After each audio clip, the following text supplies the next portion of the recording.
اس بات کو لازم کر لے کہ قرآن کو ترجمہ اور تفسیر کے ساتھ پڑھنا ہے، پڑھ کر اسے سمجھنا ہے اور پھر تندہی اور خلوص سے اس پر عمل پیرا ہونا، یہ ہے تقدیس قرآن کا تقاضا۔ بہت سے محب اسلام طبقوں میں یہ سوال کئی اشروں سے اٹھا رہا ہے کہ آخر مغرب نے گزشتہ کئی دہائیوں سے قرآن مجید کو کیوں ٹارگٹ کر رکھا ہے؟ غور سے سنیے گا میری یہ بات۔ دراصل قرآن مجید فرقان حمید حریت، حجاب، غیرت، توحید، عدل و انصاف اور سچائی کا درس دیتا ہے۔ جب دنیا بھر کے مسلمانوں کو قرآن کے ذریعے حریت اور غیرت ایمان کا پیغام پہنچتا ہے تو اس کا صاف مطلب یہ ہے کہ دین اسلام قرآن و سنت کا غلبہ، جس سے اہل مغرب اور دجالی قوتوں پر لرزہ طاری ہو جاتا ہے۔ اگر اس پہلو کا اسٹریٹجک ڈیپتھ سے جائزہ لیا جائے تو یہ حقیقت روز روشن کی طرح عیاں ہو جاتی ہے کہ اسلاموفوبیا بھی اس کا تسلسل ہے۔ یہی وجہ ہے کہ اہل مغرب اور دجالی قوتوں نے کئی دہائیوں سے قرآن مجید کو ہدف بنا رکھا ہے تاکہ مسلمانوں کے اندر سے حمیت اور غیرت ایمانی کے جذبوں کو ختم کیا جا سکے، جو دین اسلام قرآن سنت کے غلبے کا سبب بنتا ہے۔ افسوس، آج کا مسلمان قرآن و سنت کو پس پشت ڈال کر دین کے نام پر مختلف خرافات کا شدید شکار ہو چکا ہے، جس کا نتیجہ آج وہ ذلت و رسوائی کی اتھاہ گہرائیوں میں ہم دھستے چلے جا رہے ہیں، حتیٰ کہ دشمنان اسلام سے نہ ان کا دین، نہ ان کی کتاب مقدس اور نہ ہی ان کے نبی پاک کی مطہرہ شخصیات محفوظ رہی ہیں۔ یہ تمام صورتحال امت مسلمہ پر اللہ کے عذاب کی ایک شکل بھی ہے، جبکہ دوسری جانب ایسے اندوناک واقعات پر احتجاج کرنا، مذمت کرنا روز کا وتیرہ بن چکا ہے، جو امت کی بدترین بے بسی و لاچارگی اور ذہنی غلامی کی عکاسی کرتا ہے۔ میں یہاں پہ کہنا چاہوں گا کہ اے امت مسلمہ، کیا ہم یہ سوچتے ہیں کہ جب ہم دین اسلام کی بات کرتے ہیں، قرآن و سنت کی بات کرتے ہیں تو پریکٹیکلی ہم کیا کرتے ہیں؟ اپنے ہی بھائی کا حصہ غصب کرنا، اس کا حق مارنا، اس کا گلا کاٹنا، کرپشن کرنا، بدعنوانی کرنا، یہ سب چیزیں ہم کھلے عام کرتے ہیں۔ پھر ہم قرآن و سنت پر کہاں عمل پیرا ہیں؟ مذمت کرنی ہے تو اپنے افعال کی مذمت ہمیں کرنی چاہیے، اپنے کردار کی مذمت ہمیں کرنی چاہیے۔ ہمارے نبی مکرم صلی اللہ علیہ وآلہ وسلم کا اسوہ حسنہ ہمارے سامنے ہے، ہمیں اس پہ عمل پیرا ہونا چاہیے۔ جو امت اپنے نبی اور نبی پر نازل ہونے والی کتاب مقدس اور نبی کے رب کی توہین پر محض احتجاج اور مذمت کرتی ہے، یہاں تک محدود رہتی ہے، ایسی امت کی تذلیل پر نہ تو مذمت کی جاتی ہے اور نہ ہی ان کی تباہی پر یا بربادی پر کوئی آنکھ آنسو بہاتی ہے۔ کہنے کو میں بہت کچھ کہہ سکتا ہوں، لیکن یہاں پہ غم و غصے کی سی کیفیت ہے کہ ہمیں عملی طور پر آگے ہونا ہوگا۔ مجاہد اسلام نبی مکرم صلی اللہ علیہ وآلہ وسلم نے بھرپور اس کا اظہار کیا ہے کہ جہاں پہ اللہ کا نام آئے، جہاں پہ کتاب کا نام آئے، جہاں دین کا نام آئے، وہاں پہ پھر کوئی کمپرومائز نہیں ہے۔ انہوں نے اپنی شخصیت پہ تو ضرور کمپرومائز کیا ہے، لیکن ان چیزوں پہ کبھی کمپرومائز نہیں کیا۔ ہمیں تو ان کی شخصیت پہ بھی کمپرومائز نہیں کرنا، ہمیں تو دین کتاب، دین الہی پہ بھی کمپرومائز نہیں کرنا۔ یہ سوال میں چھوڑے جا رہا ہوں، اس کو سوچنا چاہیے ہمیں اور اپنے آپ کو قرآن و سنت کے مطابق پابند کرنا چاہیے۔ عملی طور پہ مذمتوں سے کام نہیں چلنے والا، یہ مرمتوں والا کام ہے، یہ عملی طور پہ کرنے والا کام ہے۔ پروگرام کو آگے لے کے چلوں گا۔ قاری احمد جان حقانی صاحب، سر آپ سے گزارش کروں گا تلاوت قرآن کریم سے ہمیں فیضیاب کیجئے، پھر آگے بڑھتے ہیں۔ اعوذ باللہ من الشیطان الرجیم۔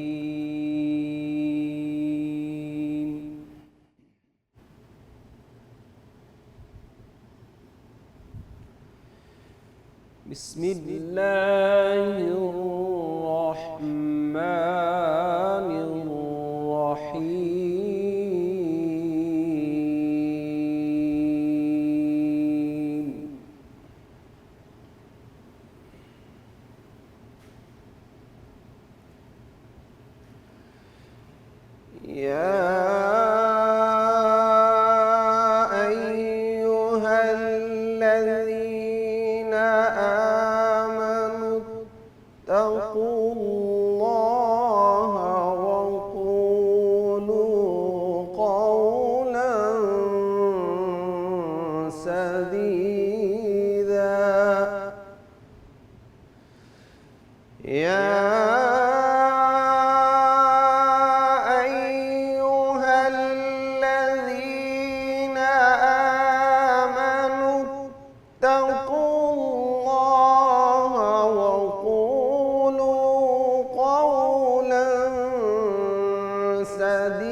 يصلح لكم أعمالكم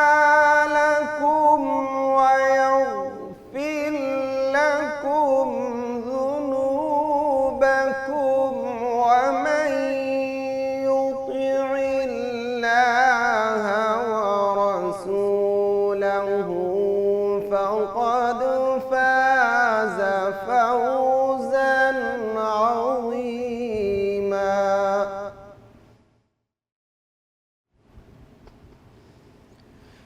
إنا عرضنا الأمانة على السماوات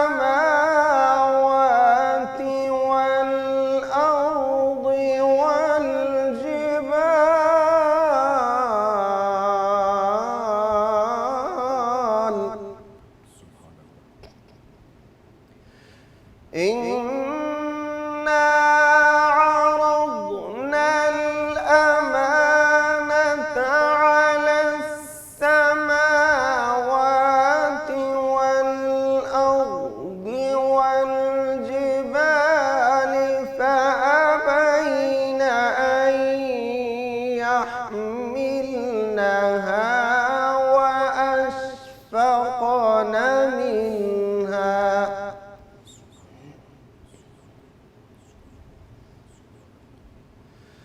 فأبين أن يحملنها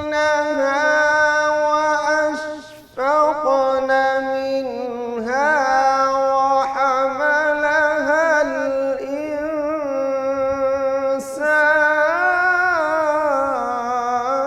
الإنسان إنه كان ظلوما جهولا. ليعذب الله المنافقين والمنافقات والمشركين والمشركات ويتوب الله على المؤمنين